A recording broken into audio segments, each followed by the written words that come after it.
l'instabilité en Afrique est un problème de sécurité internationale et ils doivent être traités comme tels par les Nations Unies. Notre région ouest-africaine, où plusieurs États sont en transition, dans un contexte sécuritaire volatile, doit être soutenue dans un élan de solidarité active.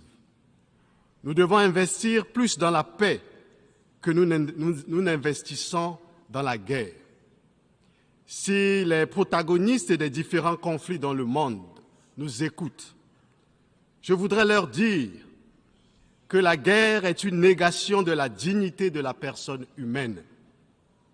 Emmanuel Kant, ce grand philosophe des Lumières, disait « Si les décideurs de la guerre pouvaient envoyer leurs propres enfants au front, jamais il y aurait la guerre. » Le Togo est un pays de paix et le Togo s'oppose à la guerre, quelles que soient les raisons.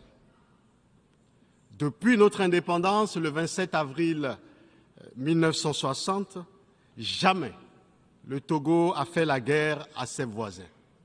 Jamais le Togo a agressé ses voisins ou un quelconque pays.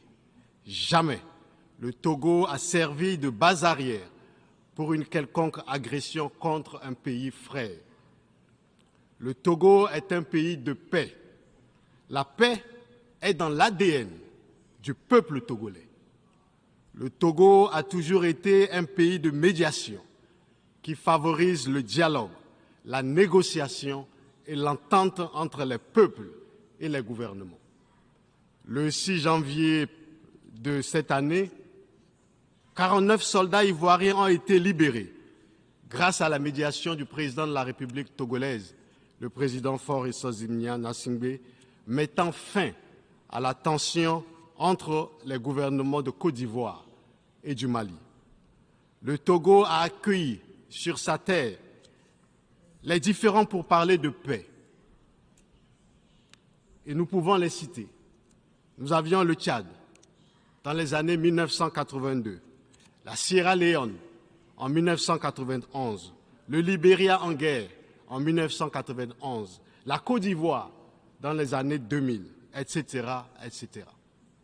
Nous appelons à la désescalade et à la cessation des hostilités dans les différents foyers de tension dans le monde et en particulier en Afrique de l'Ouest. L'Afrique a trop souffert de la guerre et un minimum de sens de responsabilité doit nous convaincre à investir dans la prévention et la résolution pacifique des conflits.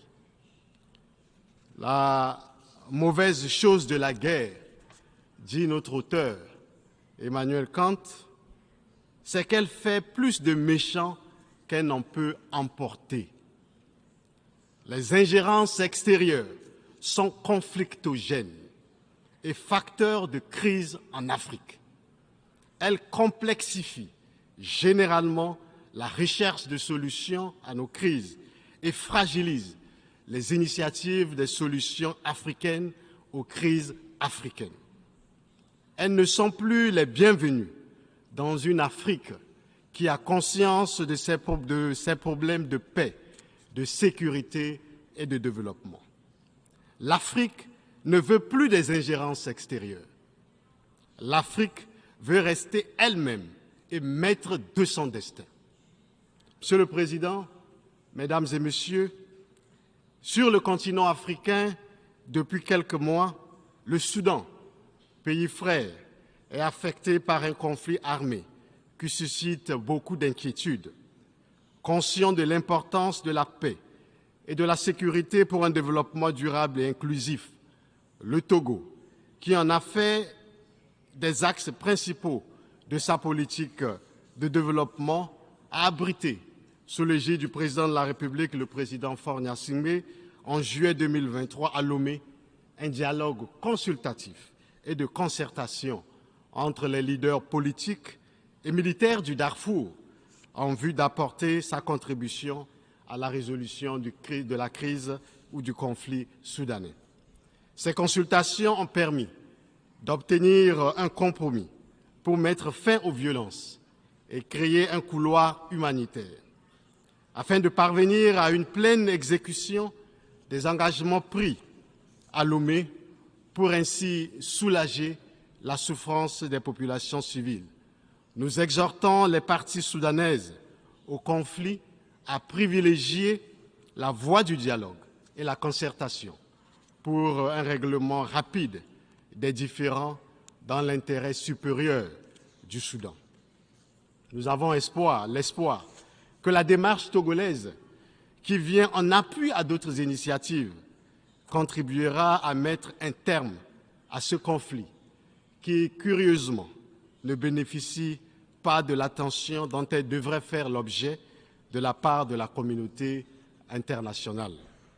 Ces derniers temps sont tout aussi marqués en Afrique, de l'Ouest et du Sahel, par des dévolutions inconstitutionnelles du pouvoir, avec l'instauration des régimes de transition dans la réapparition au-delà. Le terrorisme et l'instabilité en Afrique est un problème de sécurité internationale et ils doivent être traités comme tels par les Nations